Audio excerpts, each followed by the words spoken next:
कैलाश मानसरोवर की यात्रा पर जाने वाले श्रद्धालुओं को एक बड़ा तोहफा मिल चुका है। शिव भक्तों को अब यात्रा के दौरान ना टेंट में ना ही होटल में रुकने की जरूरत पड़ेगी, क्योंकि उनके लिए एक आलीशान भवन बनकर तैयार है जो किसी 5 स्टार होटल से कम नहीं है। कैलाश मानसरोवर की यात्रा करने वाले यात्रियों के लिए उत्तर प्रदेश सरकार ने एक भव्यता के साथ इस भवन का निर्माण किया है। सोच ये थी कि जितने भी यात्री जाते हैं उनके रहने की, ठहरने की व्यवस्था इतनी आलीशान तरीके से की जाए कि उनको खुद लगे कि ये कहीं ना कहीं सरकार की तरफ से बढ़िया प्रयास किया गया है। हम फिलहाल इस समय हैं इंदिरापुरम के कैलाश मानसरोवर भवन में। यहाँ की भव्यता आपको समझाने का प्रयास करेंगे और दिखाएंगे कि किस तरीके से 5 स्टार होटल की तरह इस भवन का निर्माण किया गया है और यहाँ पर फैसिलिटीज भी उसी हिसाब से दी गई हैं। उत्तर प्रदेश के मुख्यमंत्री योगी आदित्यनाथ ने इंदिरापुरम में बने कैलाश मानसरोवर भवन का उद्घाटन कर देश के करोड़ों श्रद्धालुओं को बड़ी सौगात दी। धर्मार्थ कार्य विभाग द्वारा इस भव्य भवन को 70 करोड़ रुपए की लागत से तैयार किया गया है। खास बात यह है कि देश भर से कैलाश मानसरोवर यात्रा और 4 धाम यात्रा करने वाले श्रद्धालुओं को यहाँ 5 स्टार होटल की तरह सुविधाएं मिलेंगी। यहाँ पर 280 लोगों के रुकने की व्यवस्था है। यहाँ रिसेप्शन में जैसे ही आप एंट्री करेंगे इसकी भव्यता का अंदाजा आपको लग जाएगा। मानसरोवर भवन का यह है रिसेप्शन हॉल जहां पर मैं खड़ा हूं। जो भी यात्री आएगा सबसे पहले रिसेप्शन पे जाएगा, उसके बाद वो यहाँ से अलॉटमेंट करा सकता है कौन से रूम में उसको वहां पर रहने की व्यवस्था मिलने वाली है, और अलॉटमेंट कराने के बाद बाकायदा यहीं पर बैठकर वो वेट करेगा। उसके बाद उसको उसके रूम में जाने की इजाज़त मिलेगी। लेकिन फ़िलहाल आप इस रिसेप्शन एरिया को देखेंगे तो अपने आप समझ जाएंगे किस तरीके से इसको एक बड़े निर्माण कार्य के लिए एक रूप दिया गया है। और पहला जो एंट्रेंस है उसे देखकर ही आप समझ जाएंगे कि अंदर कितनी सारी फैसिलिटीज़ यहाँ पर अवेलेबल हैं।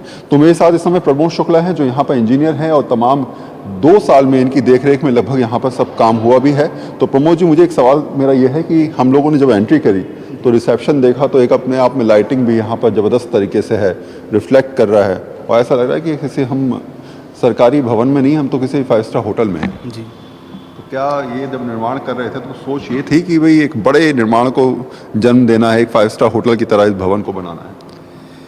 इसकी जब बिल्डिंग आई थी तभी हमें बताया गया था कि इसका जो उद्घाटन योगी जी करेंगे और ये कैलाश मानसरोवर अपने आप में जो है अपने एक देश का एक अनोखा भवन है और इसको इस तरीके से बनाना है कि इसकी भव्यता जो है हमें दूर से दिखाई पड़े कि एक भव्य धार्मिक यात्राओं के लिए ये भवन बन रहा है।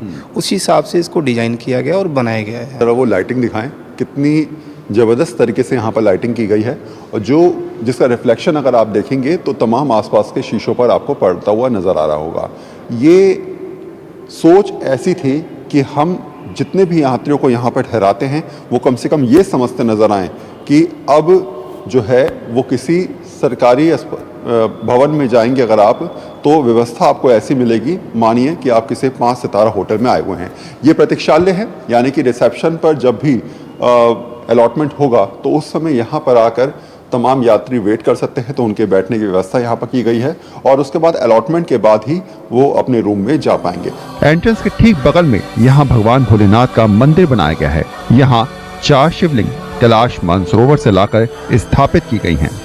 भगवान भोलेनाथ के दर्शन करने आप जा रहे हैं, यानी कैलाश मानसरोवर की यात्रा में जब आप कैलाश मानसरोवर भवन में रुकेंगे तो यहाँ पर विशेषता मंदिर का निर्माण किया गया है। यहाँ पर भगवान शिव की प्रतिमा है और छोटी छोटी आप शिवलिंग नजर आ रही होगी आपको। ये तमाम वो शिवलिंग है जो कैलाश मानसरोवर से यहाँ पर लाकर स्थापित की गई हैं। यानी कि इस भवन में रुकिए, यहाँ पर भगवान शिव की पूजा करिए, अर्चना कीजिए और उसके बाद अपनी धार्मिक यात्रा को पूरी करने के लिए यहाँ से प्रस्थान भी करिए। भवन की सबसे खास बात यहाँ ठहरने के लिए रूम, जो किसी 5 स्टार होटल के रूम से कम नजर नहीं आते। हर तरह की सुविधा का खास ध्यान यहाँ रखा गया है। यहाँ सबसे ज्यादा आकर्षण का केंद्र है यहाँ के रूम। यहाँ के रूम अगर आप देखेंगे तो आपको साफ लगेगा कि फैसिलिटीज के मुकाबले में ये किसी बड़े होटल के रूम के मुकाबले कहीं भी कम नहीं है। एक बार अंदर आइए और देखिए जरा, यहाँ पर 2 बेड दे रखे हैं, यानी कि 2 लोगों की ठहरने की व्यवस्था। हर रूम में आपको अलग अलग बेड्स नजर आएंगे, यानी कि 2 और 4 इस हिसाब से यहाँ पर रूम्स को डिवाइड किया गया है। जो 2 बेड वाला रूम है उसमें एक बेड पर यहाँ पर ठीक बराबर में एक चेयर और एक टेबल दी गई है, यानी कि इस व्यक्ति के लिए इस टेबल चेयर को रखा गया है। और सेम जो है वो दूसरी तरफ भी आप देखेंगे लैंप भी यहाँ पर दिया गया है। अब आपको दिखाते हैं दूसरी तरफ।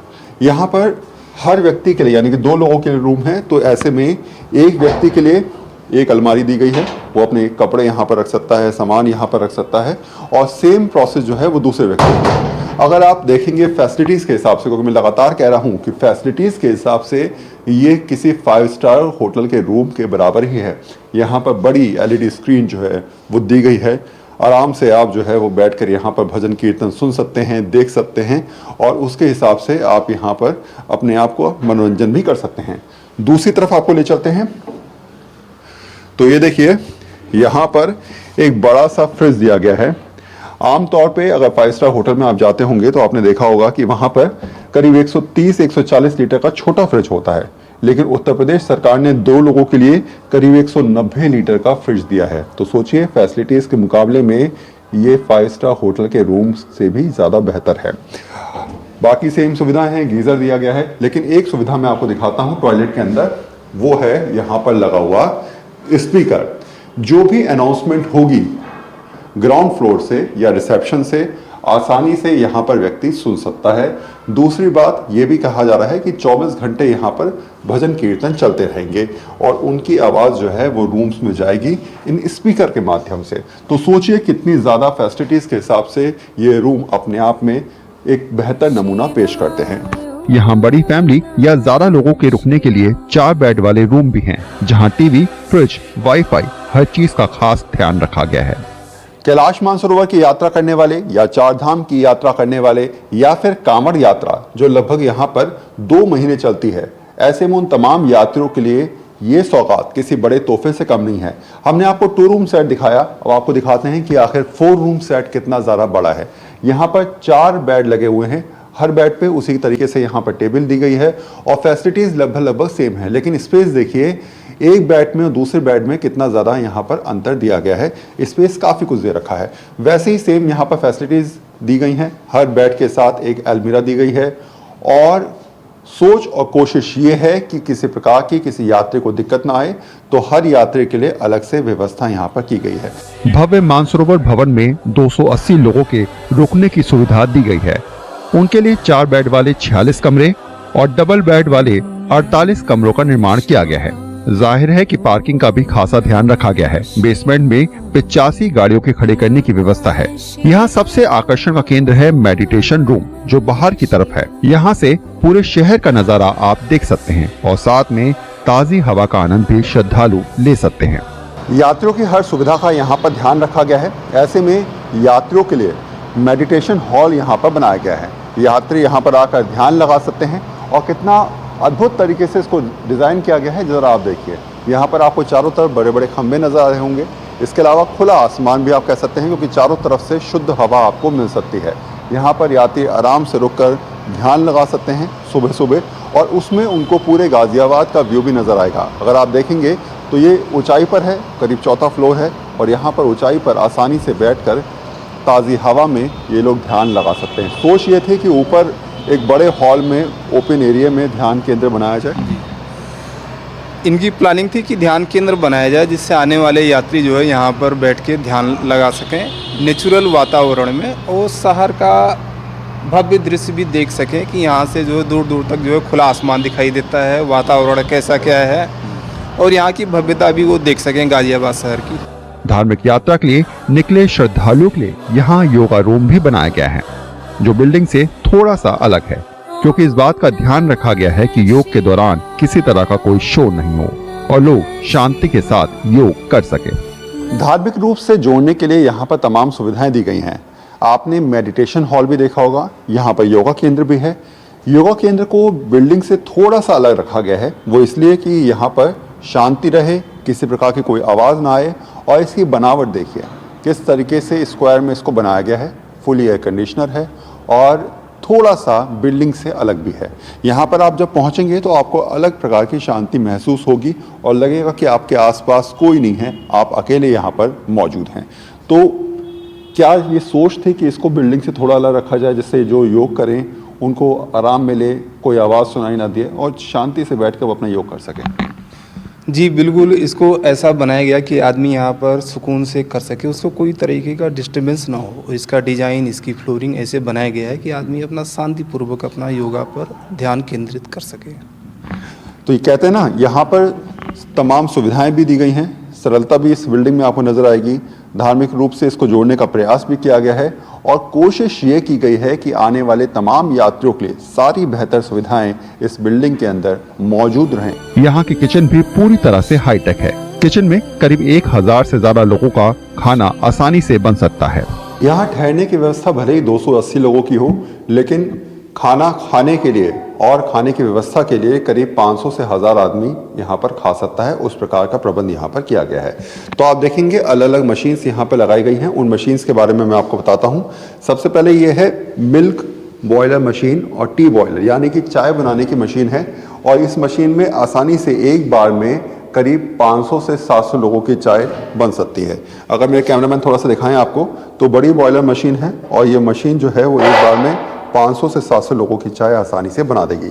इसके अलावा यहाँ पर दी गई है दूसरी मशीन, जिसको लिखा है बल्क फ्रायर मशीन, यानी कि इसमें जो है वो सब्जी या फिर कोई और चीज़ जो है अगर फ्राई करनी हो तो आसानी इसमें से फ्राई कर सकते हैं। बेसिकली अगर कहा जाए तो सब्जी बनाने के लिए जो है वो इस मशीन का प्रयोग किया जाएगा। दूसरी मशीन है बल्क कुकर बॉयलर, यानी कि चावल अगर उबालने हैं तो आप इसमें उबाल सकते हैं, सब्जी अगर आपको उबालनी है तो इसमें आप उबाल सकते हैं। और सबसे ज़्यादा प्रयोग इसमें चावल उबालने के लिए किया जाएगा। जितनी इसकी कैपेसिटी है वो करीब 1000 लोग जो हैं वो इसमें एक बार में खाना खा सकते हैं। इसके अलावा आप देखेंगे तो ये है आटा गूंदने की मशीन। एक बार में करीब 500 लोगों का आटा जो है वो इसमें गूंदा जा पाएगा। इसके बाद यहाँ पर है रोटी मेकर मशीन। तो ये तमाम मशीन जो हैं वो हाईटेक भी हैं, सारे बड़े किचन्स में प्रयोग की जाती हैं और जितने भी 5 सितारा होटल्स में हैं सभी जगह अगर आप जाएंगे तो इस प्रकार की बड़ी मशीन ही आपको नजर आएंगी। अगस्त 2017 को मुख्यमंत्री योगी आदित्यनाथ ने कवि नगर के रामलीला मैदान में जनसभा के दौरान गाजियाबाद में कैलाश मानसरोवर भवन बनाने की घोषणा की। मुख्यमंत्री की घोषणा के बाद प्रशासन, नगर निगम और जीडीए अधिकारी जमीन की तलाश में जुट गए थे। 2018 में सांसद जनरल वीके सिंह ने मानसरोवर भवन का इंदिरापुरम के शक्तिखंड में 14,869 वर्ग मीटर जमीन पर विधि विधान से शिलान्यास किया और 6 जून 2018 को निर्माण कार्य फिर शुरू हुआ। वरुण सिन्हा, न्यूज़ 24।